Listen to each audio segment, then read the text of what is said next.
بسم اللہ الرحمن الرحیم۔ ہمارے چینل میں خوش آمدید۔ مجھے پیاس کی شدت محسوس ہوئی۔ میری آنکھیں کھلیں تو میں ایک ویران راستے پر سڑک کے کنارے پڑی ہوئی تھی، جہاں آس پاس کسی انسان کا وجود دکھائی نہیں دے رہا تھا۔ میں نے دھیرے دھیرے خود کو سنبھالا اور اٹھ کر بیٹھ گئی۔ چاروں طرف اندھیرا چھایا ہوا تھا، مجھے راستہ بھی ٹھیک سے دکھائی نہیں دے رہا تھا۔ میں نے محسوس کیا کہ میرا سر اب بھی اس چوٹ کی وجہ سے بھاری ہو رہا تھا جو کل رات مجھے لگی تھی۔ میں کل رات سے اس سنسان سڑک پر پڑی تھی۔ حیرت ہے کہ کسی نے بھی میری مدد نہیں کی تھی۔ آج یہ دوسری رات تھی، یہ انجان سی جگہ تھی۔ مجھے کچھ سمجھ نہیں آ رہا تھا کہ مجھے کس سمجھ جانا چاہیے۔ میں ایک پیڑ کے سائے میں بیٹھ گئی اور صبح ہونے کا انتظار کرنے لگی۔ بیٹھے بیٹھے نہ جانے کب میری آنکھ لگ گئی، پتہ ہی نہ چلا۔ جب صبح سورج کی کرنوں سے میری آنکھ کھل گئی، میں 2 دن کی پیاسی تھی۔ مجھے سب سے پہلے کسی پانی کی بوند کو تلاش کرنا تھا۔ میں راستے پر چلنے کے بجائے جنگل میں چلی گئی، کیونکہ مجھے پانی جنگل سے ہی مل سکتا تھا۔ میرے سامنے ایک نہر بہتی ہوئی دکھائی دے رہی تھی، جو بہت خوبصورت اور شفاف پانی سے بھری ہوئی تھی۔ میں جلدی سے اس کی طرف لپک گئی اور دونوں ہاتھ ملا کر اس میں سے پانی پینے لگی۔ میں نے جیسے ہی جی بھر کے پانی پیا تو اسی نہر میں مجھے کسی کے عکس کی موجودگی کا احساس ہوا۔ میں نے فوراً چہرہ اٹھا کر اوپر دیکھا تو ایک بہت ہی خوبصورت نوجوان میرے سامنے کھڑا تھا، جو کھلے سفید رنگ کے لباس میں ملبوس تھا۔ اسے دیکھ کر تو جیسے میں پلکیں جھپکنا ہی بھول گئی۔ وہ کس قدر سفید رنگت کا مالک تھا۔ نورین، 8 بج رہے ہیں بیٹا، اٹھ جاؤ، آج تمہاری کزن کی مہندی ہے، تمہیں جلدی وہاں پہنچنا ہے، اٹھو تیار ہو جاؤ۔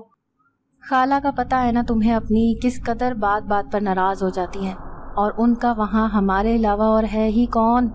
جلدی کرو، شاباش میری جان، اٹھ جاؤ۔ امی کی باتیں تو ختم ہونے کا نام ہی نہیں لیتی۔ اف، یہ نصیحتیں۔ مجبوراً مجھے اٹھنا پڑا۔ میری خالہ کی بیٹی یاسمین کی آج مہندی تھی، مجھے جلدی سے وہاں پہنچنا تھا۔ امی بھی ٹھیک ہی کہہ رہی تھیں۔ ویسے یاسمین خالہ کی اکلوتی بیٹی ہے اور خالہ مجھ سے پیار بھی بہت کرتی تھیں۔ خالہ کی شادی فیملی سے بہت دور ہوئی تھی۔ بابا جان کو میرا خالہ کے گھر جانا کچھ خاص پسند نہیں تھا، کیونکہ خالہ کے سسرالی رشتہ دار سارے ہی ماڈرن فیملیز سے تھے۔ اس لیے انہوں نے سختی سے منع کر دیا تھا کہ میں وہاں زیادہ ٹائم نہ رہوں۔ میرے بابا بہت سخت مزاج کے ہیں، میرا کہیں بھی جانا ان کو پسند نہیں تھا۔ بابا تو بچپن ہی سے مجھ پر سختی کرتے آئے تھے، کیونکہ ماشاءاللہ سے وہ مولوی صاحب جو ہیں، اس لیے انہوں نے ہمارے گھر کے اوپر والی منزل پر اپنا حجرہ بنایا ہوا ہے، جہاں وہ لوگوں کو دینی تعلیم دینے کے ساتھ ساتھ لوگوں پر دم درود بھی کیا کرتے ہیں۔ اکثر اوقات بابا کے پاس ایسے لوگ بھی آتے جو بہت ہی عجیب سی حالت میں مبتلا ہوتے، جن پر روحوں کا سایہ یا ان کے جسم پر کسی جن کا قبضہ ہوتا۔ ہم گھر والوں کا اوپر والی منزل پر جانا سختی سے منع تھا۔ یہ چیز میں بچپن سے ہی دیکھتی آ رہی تھی۔ امی کو چاہے جتنا بھی ضروری کام کیوں نہ پیش آتا، مگر وہ کبھی بھی بابا کو بلانے اوپر تک نہیں جاتی تھیں، ورنہ وہ اپنی اس حرکت کی ذمہ دار خود ہوتی۔ آج بھی کچھ ایسا ہی ہوا تھا۔ جب میں تیار ہو کر باہر نکلی اور یاسمین کے گھر جانے لگی تو کچھ لوگ آئے۔ ان کے ساتھ ایک نوجوان سا لڑکا تھا، جس کو میں نے باہر گیٹ پر دیکھا۔ میرا اچانک ہی اس کے ساتھ سامنا ہو گیا تھا۔ اس پر شاید کسی جن کا سایہ تھا۔ میں وہ سب کچھ دیکھنا نہیں چاہتی تھی۔ میں جب بھی کوئی ایسی چیز دیکھ لیتی تو کئی دن تک میرے ذہن میں سے اس کا خیال باہر نہ نکلتا، اور میں ہر وقت کی گھبراہٹ کا شکار ہو جاتی۔ میں اسے دیکھ کر پہلی ہی نظر میں چونک کر رہ گئی۔ جس قدر وہ عجیب سا تھا، مجھے دیکھ کر شدید خوف محسوس ہوا۔ وہ ایک پل کو مجھے انسان لگ ہی نہیں رہا تھا۔ میں سکتے کی حالت میں پہنچ گئی، جب فوراً اوپر کی منزل سے کچھ لوگ نیچے آئے اور اس کو ہمارے گھر کے اوپر والے حصے میں لے کر جا رہے تھے، جہاں پر بابا کے بیٹھنے کی جگہ بنی ہوئی ہے۔ وہ لوگ اپنے ہاتھوں کے سہارے سے اس لڑکے کو لے کے جا رہے تھے، جو ان کے ہاتھوں سے نکلتا جا رہا تھا، اور وہ صرف میری طرف دیکھ رہا تھا اور مجھے دیکھ کر مسکرا رہا تھا۔ میں یہ دیکھ کر کافی ڈر گئی تھی، کیونکہ اس کی حالت بہت خراب تھی۔ جتنا ٹائم وہ لڑکا ہمارے گھر پر موجود تھا، ایک عجیب قسم کا خوف چاروں اطراف مجھے محسوس ہوتا۔ اس کا مجھے یوں دیکھنا اور مسکرانا میرے دماغ سے نہیں نکل رہا تھا۔ یہ بات میرے ذہن میں بری طرح گردش کر رہی تھی، اور جب میں نے امی سے پوچھا کہ امی یہ عجیب سی خوشبو کہاں سے آ رہی ہے، تو عجیب بات تھی کہ امی کو وہ خوشبو محسوس نہیں ہو رہی تھی جو مجھے محسوس ہو رہی تھی۔ بہرحال میں نے امی کو کہا کہ امی آپ جائیں اور بابا جان کو بلا کے لائیں، کافی ٹائم ہو گیا ہے۔ مجھے یاسمین کے گھر جانا ہے، یاسمین ناراض ہو جائے گی۔ بابا جان مجھے چھوڑنے جائیں گے، آپ جلدی سے جائیں اور بابا کو بلا کے لے کے آئیں، کیونکہ وہ کسی اور کے ساتھ تو مجھے جانے نہیں دیں گے۔ بابا جان آئے۔ جب امی نے کہا کہ آپ نے کافی ٹائم لگا لیا، تو بابا جان نے بتایا کہ ایک مچھوارا لڑکا جس کے جسم پر جن زادے نے قبضہ کیا ہوا تھا، بس اس کو آزاد کروانے میں اتنا ٹائم لگ گیا۔ بہرحال ہم یاسمین کے گھر روانہ ہو گئے۔ آج میں نے بلیک کلر کا سوٹ پہنا تھا، بلیک کلر کے شوز اور بلیک کلر کی چوڑیاں۔ میں نے ہر چیز میچنگ پہنی تھی۔ میچنگ پر ہر چیز پہننا مجھے بہت پسند تھا، مجھے فیشن کرنا بہت اچھا لگتا تھا، مگر بابا جان کی وجہ سے میں اکثر ڈر جاتی تھی، کیونکہ وہ ان سب چیزوں کو کچھ خاص پسند نہیں کرتے تھے، مگر وہی میرے لیے کپڑے وغیرہ بھی لایا کرتے تھے۔ مگر یاسمین کی شادی کی تو اتنی خوشی تھی مجھے، یہ سوٹ میں نے خاص فرمائش پر منگوایا تھا۔ یہ سوٹ بھی میرے لیے بابا جان اسلام آباد سے لے کے آئے تھے، جب ان کو کسی خاص دم کے لیے بلوایا گیا تھا، اور بابا جان اکثر ایسی دعوتوں میں جایا کرتے تھے جہاں ان کو بلایا جاتا تھا۔ ہمیشہ میرے لیے کچھ نہ کچھ ضرور لے کے آتے تھے، اور میں دیکھ کر بہت خوش ہوتی تھی کہ ان کو میری خوشی کا کتنا خیال ہے۔ ہم جیسے ہی یاسمین کے گھر پہنچے تو گاڑیوں کی کافی لمبی قطار کھڑی تھی دروازے پر، اور اس سے ظاہر ہو رہا تھا کہ ہم کافی لیٹ ہو گئے ہیں اور سارے مہمان پہنچ گئے ہیں۔ اب تو مجھے یہ سوچ کر ٹینشن ہو رہی تھی کہ یاسمین تو بہت ناراض ہو چکی ہوگی مجھ سے۔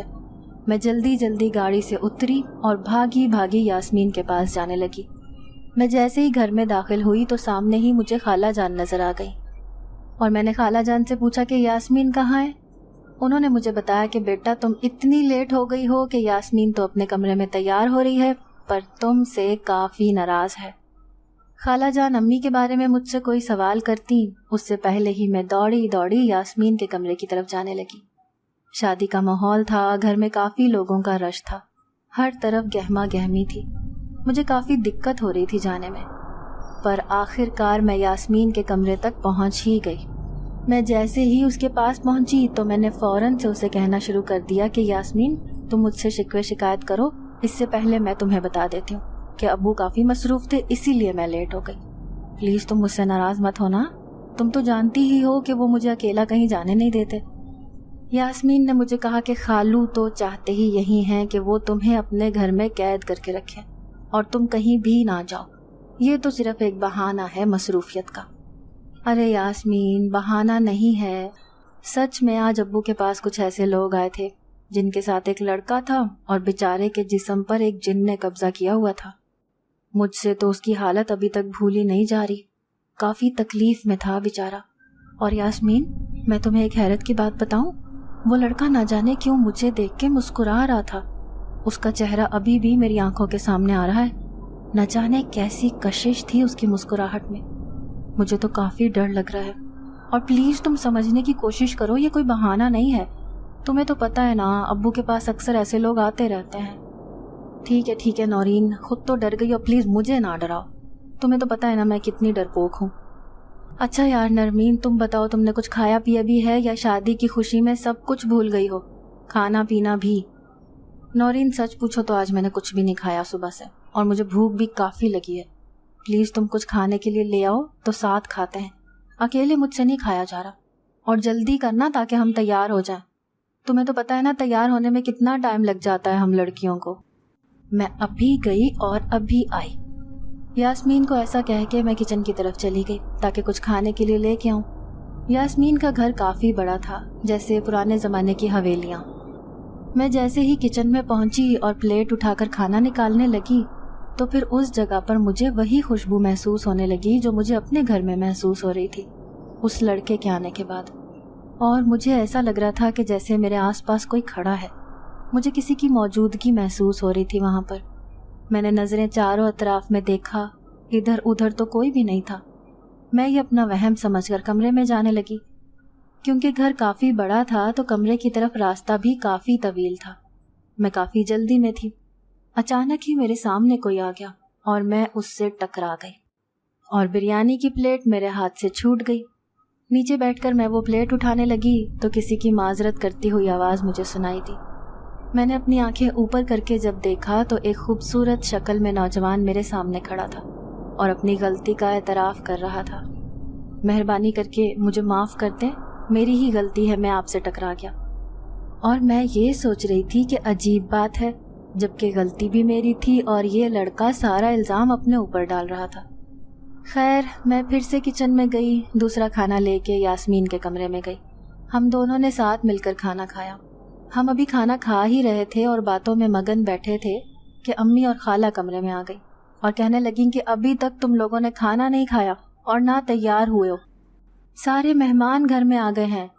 ہم دونوں نے ایک دوسرے کی طرف دیکھا اور جلدی جلدی برتن سمیٹنے لگی۔ میں جیسے ہی وہ برتن کچن میں رکھنے گئی تو وہ لڑکا ابھی تک وہیں پہ کھڑا فون پر کچھ دیکھ رہا تھا۔ میرے جانے کے بعد وہ مجھے دیکھنے لگا اور مجھے ہی دیکھے جا رہا تھا۔ میں واپس کمرے میں آئی اور یاسمین اور میں دونوں تیار ہونے لگے۔ تیار ہوتے ساتھ ہی یاسمین سے میں نے اس لڑکے کے بارے میں پوچھا۔ میرے پوچھنے پر یاسمین نے بتایا کہ وہ اس کے والد صاحب کے دوست، جو کہ کسی گاؤں کے سردار ہیں، ان کا بیٹا ہے۔ خیر، شادی کی رسومات شروع ہو گئیں۔ میں یاسمین کو لے کر اسٹیج پر پہنچی۔ اس کو اسٹیج پر بٹھا کر میں خالہ جان کے پاس گئی تاکہ مہمانوں کو دیکھنے میں ان کی مدد کروں۔ تو خالہ جان نے مہمانوں کو کھانا سرو کرنے اور ان کا خیال رکھنے کی ڈیوٹی لگا دی مجھ پر، اور میں بھی دل و جان سے یہ ڈیوٹی سر انجام دے رہی تھی۔ میرے خیال میں نے سب مہمانوں کو کھانا سرو کر دیا ہے۔ میں ابھی یہی سوچ رہی تھی کہ وہ لڑکا پھر سے میرے پاس آ کر کھڑا ہو گیا اور کہنے لگا، واہ جی، میرے علاوہ سب مہمانوں کا خیال رکھا جا رہا ہے، میں بھی آپ کا مہمان ہوں، میری بھی کچھ خاطرداری کر لیں۔ اور اب میں یہ سمجھ گئی کہ وہ جان بوجھ کر مجھ سے بات کرنا چاہ رہا ہے۔ میں کھانا لینے جا رہی تھی کہ اس نے میرا ہاتھ پکڑ کر مجھے روک لیا اور کہنے لگا، بہت مہربانی آپ کی، کھانا میں کھا چکا ہوں، آپ کا بہت بڑا احسان ہوگا مجھ پر اگر آپ مجھ سے تھوڑی سی دیر بات کر لیں اور اپنا تھوڑا سا قیمتی وقت مجھے دے دیں۔ میں بھی وہاں رکنا چاہ رہی تھی کہ اچانک ٹیبل پر پڑا شیشے کا گلاس نیچے گرا اور ٹوٹ گیا، جس کی آواز سن کر امی میرے پاس آ گئیں اور کہنے لگی، نورین تم ٹھیک تو ہو، تمہیں لگی تو نہیں؟ پر مجھے حیرت اس بات پر آئی کہ وہ گلاس گرا کیسے، کوئی بھی وہاں موجود نہیں تھا۔ خیر، میں امی کے ساتھ یاسمین کے پاس بیٹھ گئی اور ہم لوگ تصویریں کھنچوانے لگے۔ جیسے ہی وہ رسم پوری ہوئی تو امی نے کہا کہ چلو نورین، اب گھر چلتے ہیں، تمہارے ابو انتظار کر رہے ہوں گے، اور تمہیں تو پتہ ہے نا وہ کتنا غصہ کرتے ہیں ہمارے لیٹ ہونے پر، اور اب بھی مجھے یقین ہے وہ کافی غصہ کریں گے۔ یہ سن کر یاسمین امی سے کہنے لگی، خالہ جان، آج نورین میرے ساتھ رک جائے۔ یاسمین کی اتنی منت کرنے پر امی جان نے آخر کار مجھے اجازت دے ہی دی۔ امی جان اور مجھے بابا جان کے غصے کا اندازہ تو تھا، لیکن پھر بھی امی جان نے مجھے کہا کہ تم یاسمین کے پاس رک جاؤ، اس کی شادی ہے، میں اسے مایوس نہیں کرنا چاہتی، تمہارے بابا جان کو میں سمجھا لوں گی، تم بے فکر ہو جاؤ۔ یہ کہہ کر امی گھر چلی گئیں۔ یاسمین کے ددیال کی پوری فیملی ان کے گھر پر موجود تھی، اور ان کے بابا جان کے دور کے جو دوست تھے ان کی فیملیز بھی انہی کے گھر رکی تھیں۔ رات کے 12 بج رہے تھے، گھر میں سب لوگ سو چکے تھے، میں بھی سونے ہی والی تھی کہ اچانک میری نظر پانی کے جگ پر پڑی جو خالی پڑا تھا، اور میں نے سوچا کہ پہلے پانی لے کر آتی ہوں پھر سو جاتی ہوں، کیونکہ رات کو اکثر مجھے پیاس لگتی ہے اور میں پانی پینے کے لیے اٹھ جاتی ہوں۔ میں پانی بھرنے کچن میں گئی تو وہ لڑکا وہاں پر پہلے سے ہی موجود تھا اور وہ بھی پانی پینے آیا تھا۔ مجھے دیکھ کر جیسے وہ خوش ہونے لگا، اور اسے دیکھ کر دل ہی دل میں بھی خوش ہونے لگی، کیونکہ بات تو میں بھی اس سے کرنا چاہتی تھی۔ رات کے 12 بج رہے تھے اور ہم دونوں کچن میں اکیلے تھے۔ وہاں پر ہم دونوں نے ایک دوسرے کو اپنا تعارف کروایا۔ اس نے مجھے بتایا کہ اس کا نام شہزاد ہے اور وہ کسی گاؤں کے سردار کا بیٹا ہے، اور میں نے بتایا کہ میرا نام نورین ہے اور میرے بابا مولوی ہیں۔ مجھے اس کے ساتھ باتیں کرنا بہت اچھا لگ رہا تھا، وہ میری بہت تعریفیں کر رہا تھا۔ انہوں نے مجھے کہا کہ میں بلیک سوٹ میں بہت حسین لگ رہی تھی، اور پہلی نظر میں ہی وہ مجھ پر اپنا دل ہار بیٹھے تھے۔ میرے دل کا حال بھی کچھ ایسا ہی تھا، کیونکہ وہ بہت باروب شخصیت رکھتے تھے، یہ میں نے ان کو بتایا تھا۔ انہوں نے مجھے کہا کہ کل یاسمین کی شادی ہے، اس کے بعد ہم گھر چلے جائیں گے، اسی لیے یہ رات ہمیں قسمت سے ملی ہے، اس کو ہاتھوں سے نہیں جانے دیں گے، پھر نہ جانے کب ملاقات ہو، اس لیے میں اس رات کو یادگار بنانا چاہتا ہوں۔ اس نے میرا ہاتھ پکڑا اور مجھے کہنے لگا، چلو ہم کہیں باہر گھومنے پھرنے چلتے ہیں۔ میں نے فوراً انکار کر دیا۔ میں نے کہا، نہیں خالہ جان اٹھ جائیں گی، گھر میں کتنے سارے مہمان ہیں، کوئی ہمیں دیکھ لے گا تو مسئلہ بن جائے گا۔ اس نے کہا کہ نہیں، سب لوگ تھک چکے ہیں اور گہری نیند سو رہے ہیں، کوئی اٹھ جائے اس سے پہلے ہم واپس آ جائیں گے۔ مجھے ڈر تو کافی لگ رہا تھا، مگر اس کے اصرار کرنے کے بعد میں اس کے ساتھ چلی گئی۔ باہر کی دنیا میں نے بہت کم ہی دیکھی تھی بابا جان کی سختیوں کی وجہ سے۔ بابا جان ہمیں کہیں بھی گھمانے نہیں لے کے جاتے تھے۔ مجھے گھومنے اور باہر کی دنیا دیکھنے کا بچپن سے ہی بہت شوق تھا۔ یہ رات میری زندگی کی بہت حسین رات تھی۔ اس رات مجھے اپنی زندگی بہت ہی خوبصورت نظر آ رہی تھی۔ میں نے اس رات سے پہلے اتنی خوبصورت دنیا نہیں دیکھی تھی جو کہ اس رات میں مجھے نظر آئی۔ ہم کافی دیر تک باہر رہے، اتنی دیر کہ آسمان میں اب سورج کی روشنی ہلکی ہلکی نظر آنے لگی تھی۔ میں نے شہزاد سے کہا کہ اب چلو، تھوڑی دیر میں اذانیں ہونے لگیں گی اور کوئی نہ کوئی نماز کے لیے ضرور اٹھ جائے گا، اب ہمیں گھر چلنا چاہیے۔ اور ہم دونوں واپس چلے گئے۔ اگلی صبح یاسمین کی شادی تھی۔ جیسے ہی سب لوگ چائے ناشتے سے فارغ ہوئے تو خالہ جان ہمارے کمرے میں آئیں اور کہنے لگی، لڑکیوں آج ذرا سی بھی لاپرواہی نہیں چاہیے مجھے، ابھی سے اپنی تیاری شروع کرو، اور پتہ ہے نا تم لوگ کتنا ٹائم لگاتے ہو تیار ہونے میں۔ اور مجھے کہنے لگیں کہ نورین اپنی امی کو فون کرو کب آئیں گی۔ خالہ جان کے یاد دلانے پر مجھے یاد آ گیا کہ امی ابھی تک کیوں نہیں آئیں، اور ڈر لگنے لگا کہ کہیں ابو میرے یہاں رکنے پر امی سے غصہ تو نہیں ہوئے ہوں گے۔ میں نے امی جان کے نمبر پر کال کی اور ان سے پوچھا کہ امی آپ ابھی تک کیوں نہیں آئیں۔ میرے پوچھنے پر انہوں نے بتایا کہ بیٹا میری طبیعت ذرا ٹھیک نہیں ہے، رات کی تھکاوٹ ہے، میں ذرا لیٹ ہو جاؤں گی، اپنی خالہ جان کو بتا دینا وہ میرا انتظار نہ کریں، جیسے ہی میری طبیعت ٹھیک ہو جائے گی میں خود بخود آ جاؤں گی، تم لوگ پریشان مت ہونا۔ تو میں نے فوراً ہی کہا کہ امی اگر میری ضرورت ہے تو میں گھر واپس آ جاتی ہوں، کہیں آپ کی طبیعت زیادہ تو خراب نہیں، اور ابو تو غصہ نہیں ہوئے تھے، پلیز سچ سچ بتائیے گا کیا بات ہے۔ امی مجھے پریشان دیکھ کر فوراً ہی کہنے لگیں کہ نہیں نہیں تمہارے ابو غصہ نہیں ہوئے تھے، میں نے ان کو سمجھا دیا تھا، تم پریشان مت ہو۔ ٹھیک ہے اب فون رکھو اور جاؤ یاسمین کے پاس، اس کو کسی چیز کی ضرورت تو نہیں، اور خاص خیال رکھنا اپنی بہن کا۔ جی جی امی میں بہت خیال رکھ رہی ہوں اس کا، آپ کو یقین نہیں آتا تو میں اس کو فون دیتی ہوں، آپ خود ہی پوچھ لیں۔ جیسے ہی کال کٹی تو میں اپنی سوچوں میں گم ہونے لگی۔ یاسمین میرے پاس آئی کہ کہاں کھوئی کھوئی بیٹھی ہو، بتاؤ تو صحیح کہ رات کہاں تھی، کتنا ٹائم لگا دیا تھا، کہاں گئی تھی؟ میری آنکھ کھلی تو تم بستر پر نہیں تھی، اور میں سمجھ گئی تھی کہ تم کہاں ہو سکتی ہو۔ اب تمہاری بہن ہوں، میں نہیں سمجھوں گی تو کون سمجھے گا؟ یاسمین اور میں باتیں کر ہی رہے تھے کہ پھر سے خالہ جان آ گئی کہ تم لوگ ابھی تک یہیں پر بیٹھے ہو، چلو تیار ہو جاؤ۔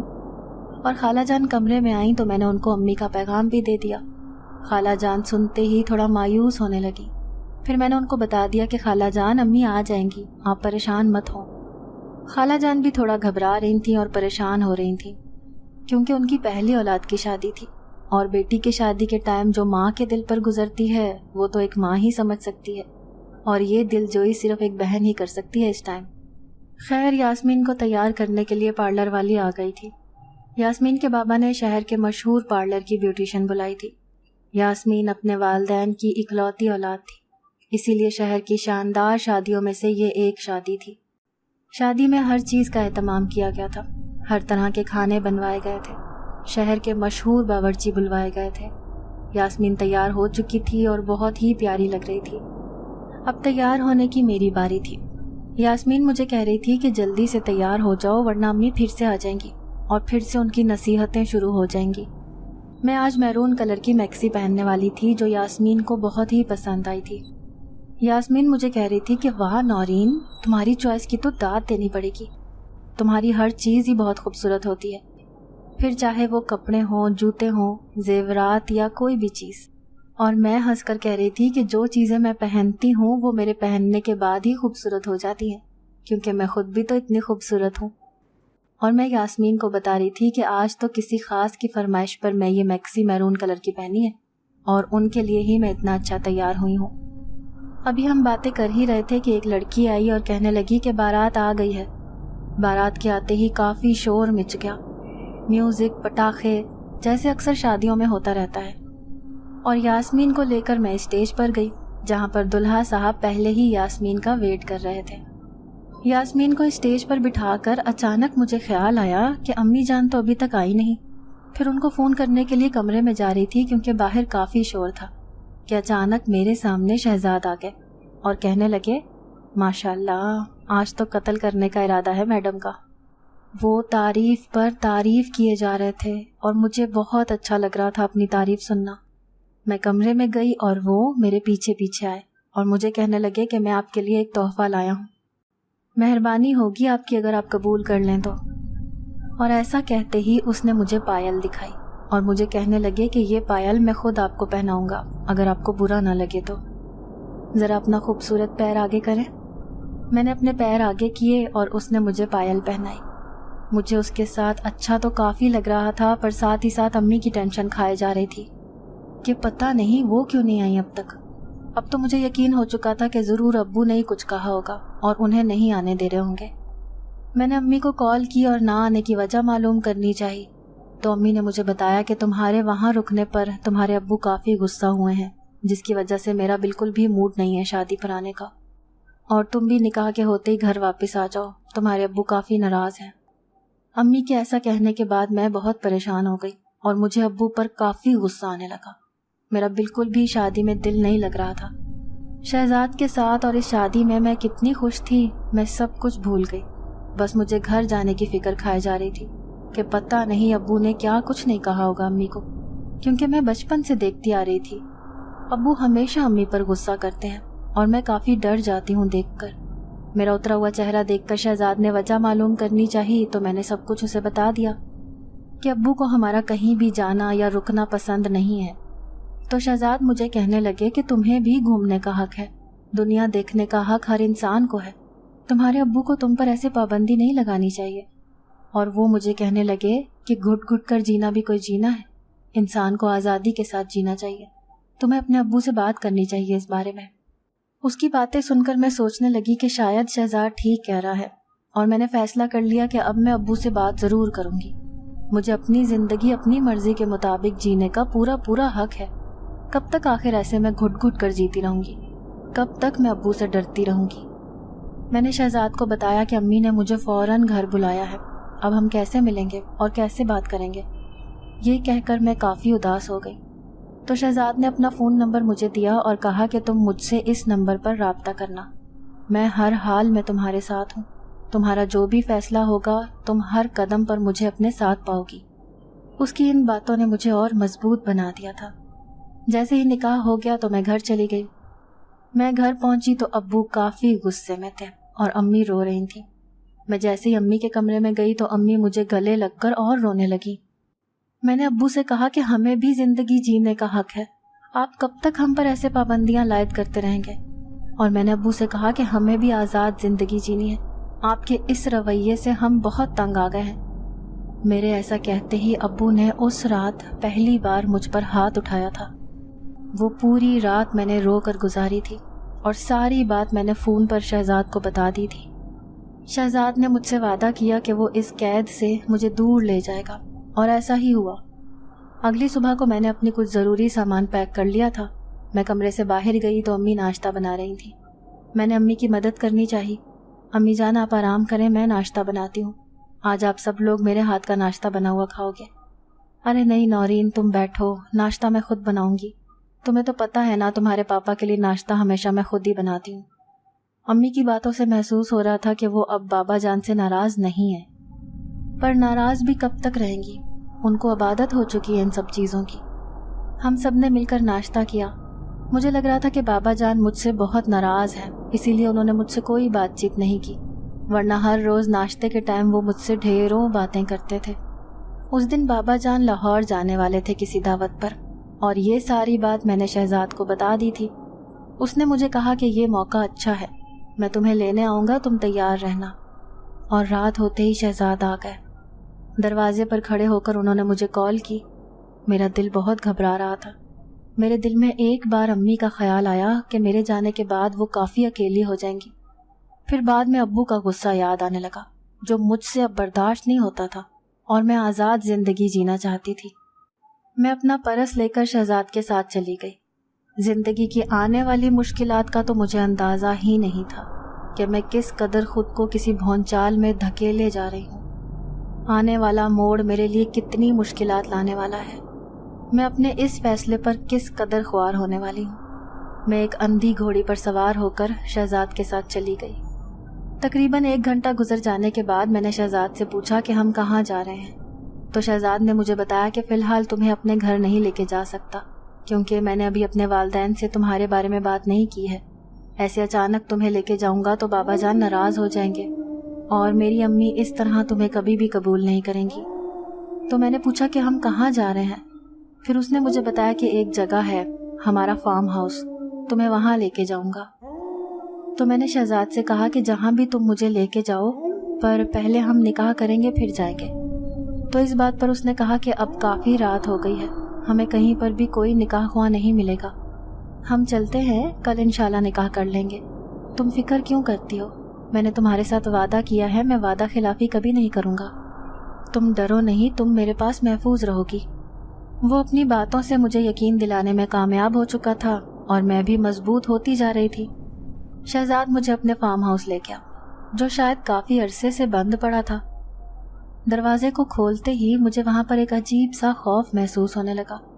وہاں ایک عجیب سی وحشت کا ڈیرا تھا، ہر طرف سناٹا چھایا ہوا تھا، کیونکہ یہ جگہ ایک ویرانے میں تھی، جہاں آس پاس میلوں تک کوئی بھی آبادی یا انسانی وجود کی موجودگی نہیں تھی۔ وہ پہلی رات ہم دونوں نے ساتھ گزاری۔ مجھے شہزاد کا ساتھ بہت اچھا لگنے لگا تھا اور میں خود کو آزاد محسوس کرنے لگی، مگر ساتھ ہی ساتھ مجھے اس جگہ پر ایک عجیب سی وحشت کا احساس بھی ہو رہا تھا۔ اور ایسے ہی 3 دن گزر چکے تھے۔ شہزاد مجھے کبھی کہیں گھمانے لے کر جاتے تو کبھی کہیں۔ شہزاد مجھے بہت پیار سے رکھ رہا تھا۔ مجھے اب خود سے بھی زیادہ یقین ہونے لگا تھا شہزاد پر، اور میں سوچنے لگی تھی کہ شہزاد کے ساتھ آنے کا فیصلہ میرا درست ہے۔ شہزاد بہت ہی اچھا انسان تھا۔ آج ہمیں ساتھ رہتے ہوئے 4تھا دن تھا۔ میں نے شہزاد سے کہا، شہزاد مہربانی کر کے جائیں اور کسی مولوی یا نکاح خواہ کو لے آئیں تاکہ ہم نکاح کر لیں۔ ٹھیک ہے نورین، آج میں اپنے نکاح کا بندوبست کر کے ہی واپس آؤں گا۔ شہزاد گھر سے باہر گئے تو میں نے پورے گھر کی صفائی کرنے کا ارادہ کیا۔ یہ گھر 2 حصوں میں بنا ہوا تھا اور کافی ویران نظر آ رہا تھا، شاید کافی عرصے سے بند پڑا تھا۔ نچلے حصے کی صفائی پوری کر کے اب میں اوپر کی منزل پر جانے کے لیے سیڑھیاں چڑھ رہی تھی۔ اوپر گئی تو اوپر والے پورشن کی صفائی کر لوں۔ جب میں اوپر گئی تو اس کمرے پر تالا لگا ہوا تھا، مگر اس کی کھڑکی کا شیشہ ٹوٹا ہوا تھا۔ میں نے کھڑکی سے جھانکا تو یہ دیکھ کر حیران رہ گئی کہ وہاں پر لڑکیوں کے کچھ پھٹے ہوئے کپڑے اور ٹوٹی ہوئی چوڑیاں موجود تھیں۔ میں یہ دیکھ کر کافی ڈر گئی۔ میرے خوف میں مزید اضافہ تب ہوا جب دیوار پر جگہ جگہ خون کے نشانات تھے۔ میری سانس رکنے لگی، میرے پیروں تلے سے اب زمین نکل چکی تھی۔ میں شدید خوف کا شکار تھی کہ یہ سب کیا ہے۔ اچانک دروازے پر دستک ہوئی۔ میں بھاگتی دوڑتی نیچے آئی۔ میں دروازہ کھولنے گئی تو شہزاد سامنے کھڑے تھے اور اس کے پیچھے کچھ لوگ کھڑے تھے۔ میں اس سے کوئی سوال پوچھنے ہی والی تھی کہ یہ لوگ کون ہیں، تو اس سے پہلے ہی اس نے مجھے بتایا کہ یہ میرے کچھ دوست ہیں، تم ان کے لیے چائے کا بندوبست کرو جب تک میں انہیں بٹھاتا ہوں۔ میں شہزاد کی بات سن کر کچن میں چلی گئی۔ مجھے آج شہزاد کا رویہ تھوڑا عجیب نظر آ رہا تھا اور میں بہت خوفزدہ تھی۔ اس نے مجھے چائے کا سامان دیا۔ میں کچن میں کھڑی ان کے لیے چائے بنانے لگی۔ سامان میں ماچس تو موجود ہی نہیں تھا۔ میں واپس مڑی کہ میں شہزاد سے ماچس کا بولوں، شاید اس کے پاس لائٹر موجود ہو۔ کمرے کا ادھ کھلا دروازہ تھا، مجھے ان سب کے کہکہے سنائی دے رہے تھے۔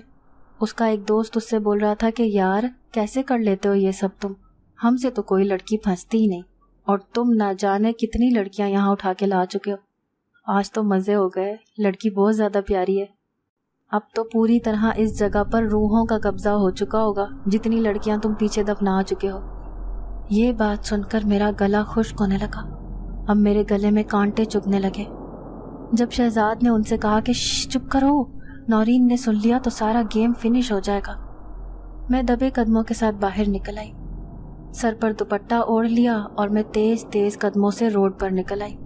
آس پاس کوئی انسانی وجود نہیں تھا، دور دور تک یہاں کوئی گھر ہی نہیں تھا۔ میں بہت زیادہ خوفزدہ تھی، آگے کھائی پیچھے موت دکھائی دینے لگی۔ مجھے اپنے کیے گئے فیصلے پر بے انتہا غصہ آ رہا تھا، مگر اب غصے کا وقت نکل چکا تھا۔